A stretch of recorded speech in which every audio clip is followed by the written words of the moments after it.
Буктрейлер күйші Ілияс Жансүгіров. Бұл поэмада еркіндік пен құлдық, махаббат пен зұлымдық, өлім мен өмір, пәни тіршілік пен мәңгілік өнер арасындағы күрес тақырыбы суреттеледі. Туындыда арқа төсінен бастап Алатауға беттеген Кене ханның ордасы көрініс табады.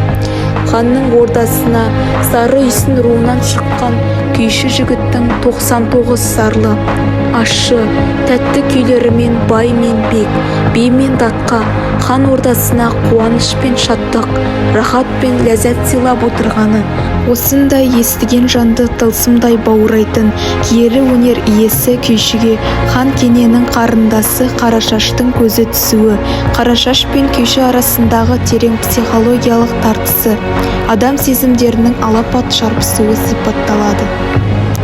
Құрметті оқырман, шытырманға толы оқиғаның қалай аяқталғанын білгіңіз келсе, күйші поэмасын оқуға кеңес беремін. Назарларыңызға рахмет.